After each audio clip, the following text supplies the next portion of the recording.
السلام علیکم ورحمۃ اللہ۔ قدم بقدم قرآن، آپ کا اپنا پروگرام تفسیر کے اس باغ میں آپ کا استقبال ہے۔ سورہ بقرہ کی 35ویں آیت ملاحظہ فرمائیں۔ بسم اللہ الرحمن الرحیم وَقُلْنَا يَا آدَمُ اسْكُنْ أَنْتَ وَزَوْجُكَ الْجَنَّةَ وَكُلَا مِنْهَا رَغَدًا حَيْثُ شِئْتُمَا وَلَا تَقْرَبَا هَٰذِهِ الشَّجَرَةَ فَتَكُونَا مِنَ الظَّالِمِينَ۔ اور ہم نے کہا، اے آدم، اب تم اپنی زوجہ کے ساتھ جنت میں ساکن رہو اور جہاں چاہو آرام سے کھاؤ، صرف اس درخت کے قریب نہ جانا کہ اپنے اوپر ظلم کرنے والوں میں ہو جاؤ گے۔ قرآن مجید کی زبان میں، یعنی قرآنی ثقافت میں، قرآنی آداب و تہذیب میں، شجر کا لفظ درخت کے ساتھ ساتھ پودے پر بھی استعمال ہوتا ہے۔ وہ جو پودے نکلتے ہیں اس پر بھی استعمال ہوتا ہے، جو زمین پر جن چیزوں کی کھیتیاں ہوتی ہیں۔ مثال کے طور پر کدو کی کھیتی ہوتی ہے، اس کدو کی کھیتی کے لیے قرآن مجید نے شجر کا لفظ استعمال کیا ہے، شجرۃ من یقطین، کہ ہم نے ایک کدو کا شجر اگا دیا۔ لہٰذا اگر روایتوں میں ہم کو ملتا ہے کہ جناب آدم علیہ السلام سے یہ کہا گیا کہ اس شجر کے پاس نہ جانا، تو اس شجر سے مراد اگر ہمیں روایتوں ملتا ہے یہ گیہوں کا پودا تھا، گیہوں کا درخت نہیں ہوتا ہے، پودا تھا، تو اس میں کوئی مذائقہ نہیں ہے۔ یہ قرآنی ثقافت ہے، قرآنی کلچر ہے۔ اسی طریقے سے جنت دنیا کے باغات کو بھی بولا جاتا ہے، دنیا میں جو باغات ہیں انہیں بھی جنت کہا جاتا ہے۔ سورہ قلم کی 17ویں آیت میں خداوند عالم نے ارشاد فرمایا، اِنَّا بَلَوْنَاهُمْ كَمَا بَلَوْنَا أَصْحَابَ الْجَنَّةِ، ہم نے ان کی آزمائش کی، انہیں آزمایا، ان کا امتحان لیا، جس طریقے سے ہم نے باغ والوں کا امتحان لیا، جیسے باغ والوں کو آزمایا ویسے ان کا بھی امتحان لیا۔ قرآن مجید کی دوسری آیتوں اور روایتوں سے جو بات سامنے آتی ہے، جو بات ہمیں پتہ چلتی ہے، وہ یہی ہے کہ جناب آدم علیہ السلام سے جو اللہ تعالیٰ نے اسکن کہا کہ اسکن اس جنت میں رہو، انت وزوجک فی الجنہ، جنت میں رہو تم اس جنت میں، تو یہ جنت وہ بہشت موعود نہیں ہے جس کا وعدہ کیا گیا ہے کہ جو عطا کی جائے گی۔ یہ وہ جنت نہیں ہے جس کا وعدہ کیا گیا تھا۔ کیوں؟ اس کی پہلی دلیل یہ ہے کہ بہشت وہ جگہ ہے جس کا وعدہ کیا گیا ہے، وہ انعام کے طور پہ ملے گی۔ جب انسان کوئی کام انجام دے گا، کوئی عمل انجام دے گا، تو انعام کے طور پر اس بہشت کو دیا جائے گا۔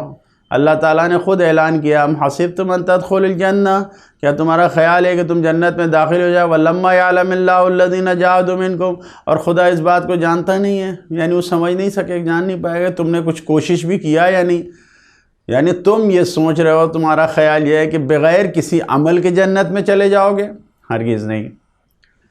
تو وہ جنت مراد نہیں ہے۔ دوسری دلیل یہی ہے کہ جو اس جنت میں چلا جائے گا پھر وہ اس سے کبھی نکلے گا نہیں، وَمَا هُمْ بِمُخْرَجِينَ، یعنی اس میں سے نکالا نہیں جائے گا کسی کو بھی اس جنت میں، لہٰذا وہ جنت نہیں تھی۔ تیسری دلیل یہ ہے، جس جنت کا وعدہ ہے اس میں امر نہیں ہوگا، ایسا نہیں ہے، کوئی وہاں پہ حکم نہیں دیا جائے گا، کسی کے اوپر کوئی تکلیف اور ذمہ داری نہیں ہوگی، سب بالکل وہاں پر آزاد ہوں گے۔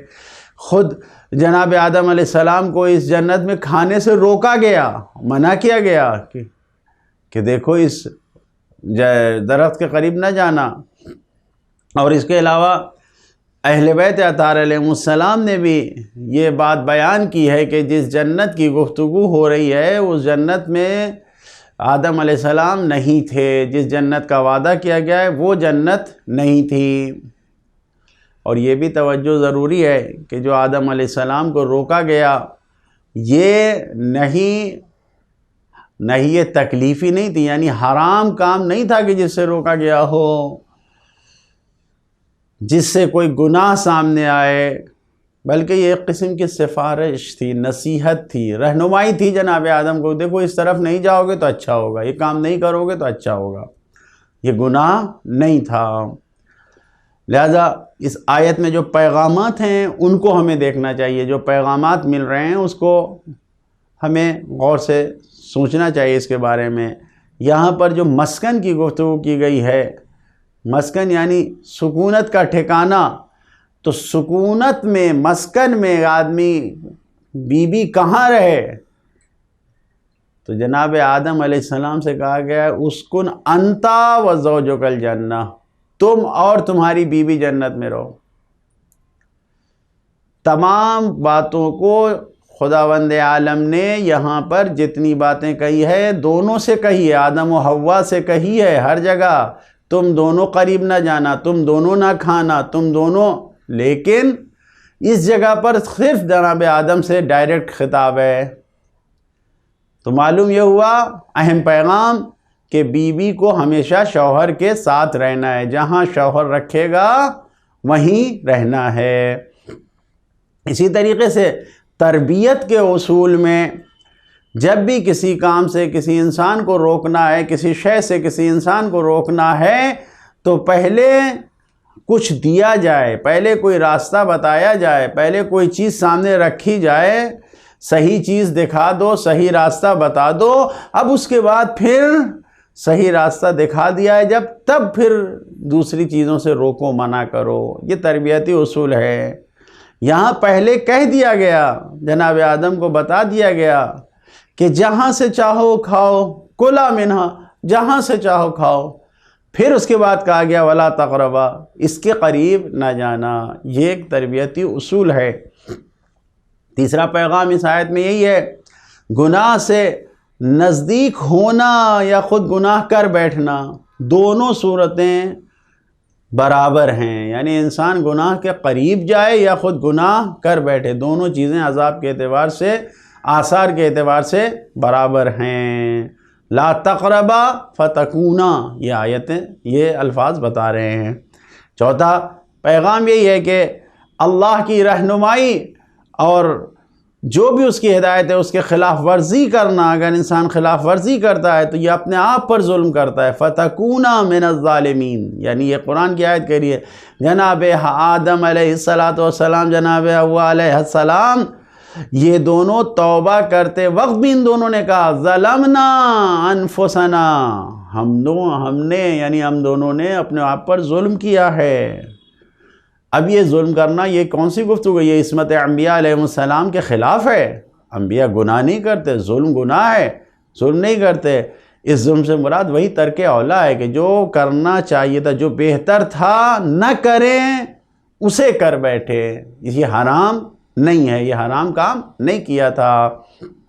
لہذا عملی زندگی میں، ہماری آج کی زندگی میں جو پیغام اس آیت مبارکہ سے مل رہا ہے کہ جب بھی ہمیں کسی کو کسی کام سے روکنا ہے تو پہلے اسے راستہ دکھائیں، اس کے بعد روکیں۔ یہ ایک زندگی کا اصول ہے۔